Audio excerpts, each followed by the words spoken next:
새 지도부를 뽑는 국민의힘 전당대회가 오늘 오후 열립니다. 이 100% 당원 투표로 치러지는 이번 전당대회는 최종 투표율 55.1%로 역대 최고치를 기록했습니다. 오늘 당대표 당선자가 나올지 여부에 주목이 되고 있는데요. 관련된 두 분과 함께 자세하게 짚어보도록 하겠습니다. 민현주 전 새누리당 의원 그리고 김두수 시대정신연구소 대표 나오셨습니다. 안녕하세요.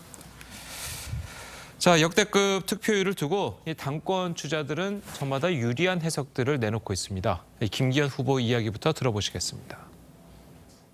선거 캠페인 과정에서 자꾸 내부 분란이 계속 커지는 것을 보고서 당원들이 화가 많이 났다. 대통령이 좀 도와가지고 민생 챙기고 국정 성공시키라 그러는데 자기 정치하냐라는 것에 대한 분노다. 그와 같은 당원들의 표심이 아마 이번 전당대회 표심에서 확실하게 드러날 것이다. 저는 나름대로 그런 기대를 가지고 있습니다. 자, 김기현 후보는 높은 투표율이 거의 본인한테 올 것이다라고 예측을 했는데 어떻게 동의하십니까? 어떻습니까?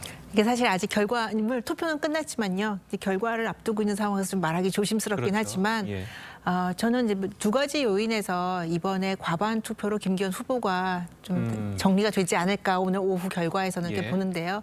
첫 번째는 김기현 후보에 대한 지지세는 김기현 후보 개인에 대한 지지도 있지만 사실 윤석열 정부의 성공에 대한 기대치도 있습니다. 그 기대와 지지가 함께 있죠.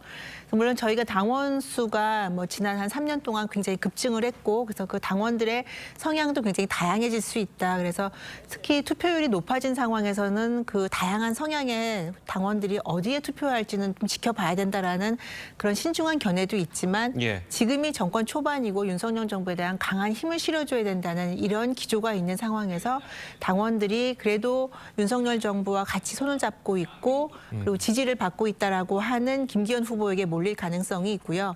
또 하나는 중간엔 사실 약간 좀 흔들리는 경향도 있었죠. 지지율이 좀 출렁인다 이런 얘기도 있었는데 막판에 그 후보끼리의 네거티브 경쟁이 있었습니다. 안철수 방금 앞서서도 보도 보셨지만 안철수 후보나 황교안 후보 같은 경우에 김기현 후보에 대한 굉장히 강한 네거티브, 대통령실에 대한 네거티브가 있었는데 이런 점들이 당원들에게 어떻게 다가설지, 당원들에게 과연 그 설득력 있게 다가설지 아니면 상대 후보 흠집내기로 다가설지 김기현 후보의 50% 과반 득표를 막기 위한 마지막 안간힘으로 볼지 이게 중요한데 저는 네거티브에 대한 그런 비판 여론이 좀 강한 것 같습니다. 그래서 이런 점 때문에 전 조심스럽게 이번에 과반 투표를 하지 않을까라고 생각을 합니다. 알겠습니다.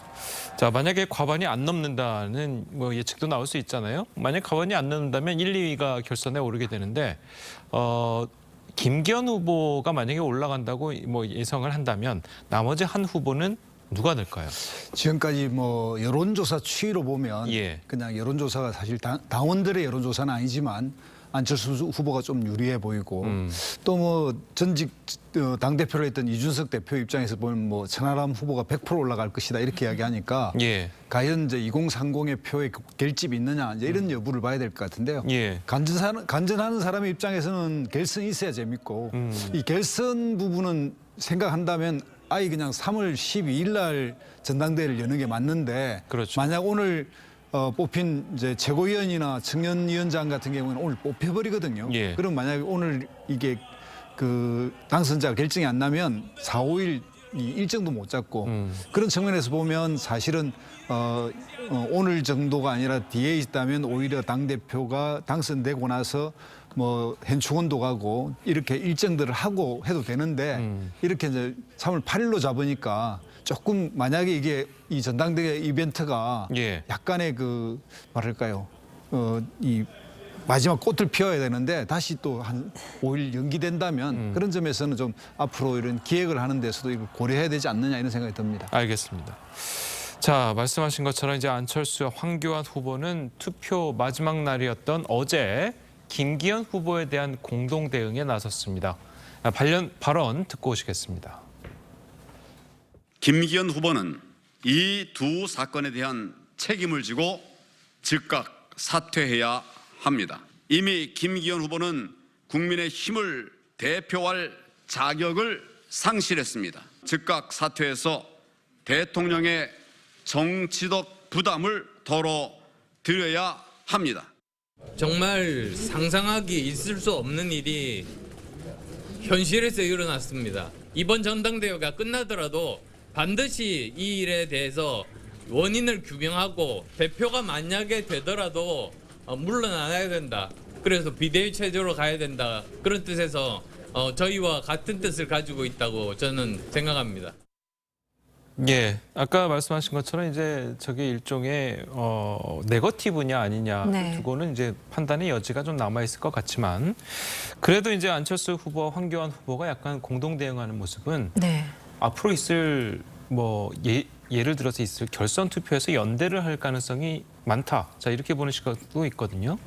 글쎄요. 근데 안철수 후보와 황교안 후보가 저렇게 강하게 나오는 거는 결국 예. 두 후보가 본인들이 김기현 후보의 열세라는 걸 인정하고 어떻게든 과반을 저지해서 다시 이제 본선을 가자, 결선을 가자, 이제 이런 이제 속셈인 것 같아요. 예. 근데 안철수 후보와 황교안 후보가 정치관이나 세계관이 과연 비슷한가? 그래서 앵커께서 말씀하신 대로 결선에 갔을 때 연대를 했고 그 지지자들이 서로를 갖다가 어느 둘 중에 한 후보가 결선을 갔을 때 지지를 할 것인가. 그거를 두고는 사실 거기에 동의하는 분들은 없지 않을까. 특히 국민의힘 당원, 책임 당원이라면 그 두 후보가 걸어온 길이 너무나 다르다는 걸 알기 때문에 지금의 저런 연대, 겉으로 보기에 연대는 과연 김기현 후보의 과반 저지. 그래서 어떻게든 네거티브에서 본인들의 존재감을 좀 높이려는 그런 차원의 제스처가 아닌가 싶어요. 예. 자, 그리고 안 후보는 이제 대통령실 전당대회 개입 의혹 관련해서 강승규 시민사회 수석을 공수처에 고발하기도 했습니다. 그동안 이제 안 후보 같은 경우에는 대통령실과는 최대한 부딪히지 않으려고 노력을 했었는데 자, 이렇게 수석을 고발할 정도로 강경하게 나오는 이유는 어디 있다고 보십니까? 일단 안철수 후보 입장에서 보면 이번 전당대회를 기반으로 또 몇 년 뒤에 있을 대통령 선거를 고려하는데요. 이 대통령 선거에서 보면 집권당에서는 비주류가 다음 후보가 될 가능성이 있습니다. 예. 제1법칙이라고 하고 제2법칙은 그럼에도 불구하고 대통령과 척을 지는 즉 제1에 적게 되면 후보의 가능성이 또 없다. 이런 또 제2법칙이 있으니까 그동안 상당히 조심했죠. 뭐 아무 말도 하지 않으면 아무 일도 일어나지 않는다 이런 상당히 굴욕적인 이야기를 들으면서도 이렇게 조심했는데 예. 이 부분에 이제 막판에 이렇게라도 김기현 후보의 흠결이 있다 이런 것들을 고려해서 대통령실에 적극적 조치를 요구하는 것 같고 사실 이거는 공직선거법 위반이거든요. 예. 당내 선거라 할지라도 공무원은 개입할 수 없다. 명백하기 때문에 대통령실도 이렇게 빨리 해야 되는 건데 여기에 대해서 안철수 후보가 일단은 문제를 제기해 놓는 그런 상태로 보입니다. 예.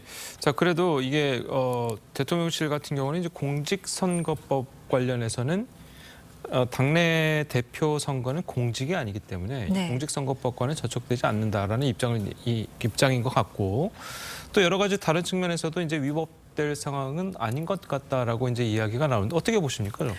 일단은 공직선거가 아니라는 점에서는요, 그러니까 국가공무원직이 아니라는 점에서는 전 동의를 하고요. 예. 이제 다만 이제 청와대 행정관이 이제 그 특정 후보를 지지하는 발언을 했다라는 건데 그 청와대 행정관이 자기가 직접 카톡방에 그 사람들을 모은 것도 아니고 들어가서 개인적으로 했다라는 이제 이 지점인데요. 그래서 녹취록까지 지금 나온 상황인데 이거는 조금 더 사실관계를 지켜봐야 되겠고 그리고 어떤 맥락인지 좀 지켜봐야 되겠고요. 예. 저는 이것이 이 전당대회에서 그냥 네거티브 이상의 그 어떤 큰 파장을 일으킬 거라고 생각하지는 않습니다. 그리고 대통령실에서도 분명히 선긋기를 했고 대통령의 직접 발언이나 아니면 주요 수석들의 주요 발언이 나온 것들은 아니기 때문에요.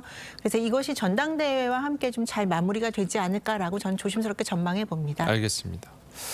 자, 그리고 이제 천하람 후보 이야기도 좀 해보도록 하겠습니다. 이 천하람 후보가 이제 막판에 다크호스로 떠오르곤 있는데 두 후보의 취지에는 이제 공감을 한다는 입장이지만 김기현 후보의 사퇴 주장에는 선을 그었습니다. 직접 듣고 오시겠습니다. 김기현 후보 이미 정당성을 완전히 상실해서 이미 비대위행 특급 열차 후보가 아닌가. 저는 우리 당원들의 심판에 맡기는 게 가장 타당하다고 보고 제가 결선에 올라가가지고 우리 당원들의 판단으로 가지고 김기현 후보를 낙선시키는 것 그것이 가장 올바르고 타당한 해결책이다 그렇게 보고 있습니다. 자, 천하람 후보는 이제 김기현 후보가 당선된 비대위가 갈 것이다 이렇게 예측하기도 했고 이제 본인이 결선 가가지고 이제 자기가 이기겠다 이런 이야기도 했는데 가능성이 있다고 보십니까? 일단 뭐 지금 현재 흐름으로 보면 이제 국민의힘 당원들의 60대 이상 구성과 새로운 2030 당원들의 구성 자체가 상당히 세대 교체적 성격을 띠고 있어서 그런 측면에서 천하람 후보가 그것을 대표하고 있고, 그런 측면에 보수의 핵심이라든지 약간 이 국민의힘의 내용을 바꿔야 한다, 이런 이제 그 흐름을 탈 수가 있고요. 지금의 이제 이런 김기현 후보가 뭐 투기 의혹이라든지 이런 뭐 대통령실의 어떤 개입이라든지 이런 문제 때문에 흠결이 생겼는데, 이 흠결에 대한 문제 제기 이런 것들을 해놓을 수밖에 없는 거고, 그런 측면에서 천하람 후보의 어떤 이런 문제 제기는 이게 전당대회라고 하는 과정을 통해서 당원들의 이런 모든 문제를 해결하려면 저를 뽑을 수밖에 없다, 이런 이야기를 해놓는 거죠. 예, 알겠습니다. 자, 그리고 이제 오늘 전당대회는 이제 윤석열 대통령도 참석을 할 예정입니다. 이제 오늘이 대선 당선 1주년을 앞둔 날이어서 이제 어떤 메시지가 나올까 이제 궁금한데, 좀 어떻게 좀 예측이 되십니까? 윤석열 대통령 입장에서는 이번 전당대회에 전격적으로 참여 결정하게 된 가장 큰 계기가 당과 정이 한 몸이, 그러니까 당과 용산이죠. 대통령실과 당이 한 몸이 돼서 중요한 국정 과제를 이끌어 나가는데 힘을 보태자, 이런 메시지가 가장 중요하지 않을까 싶습니다. 물론 이제 방미에 대한 속보가 지난 밤에 나오기도 했지만요. 그런 것보다 그 메시지도 중요하지만, 사실은 지금 우리나라가 겪고 있는 여러 가지 어려움, 지금 변곡점에 있는데, 거기서 이제 대통령께서도 말씀하셨지만 네 가지의 개혁 과제를 말하지 않았습니까?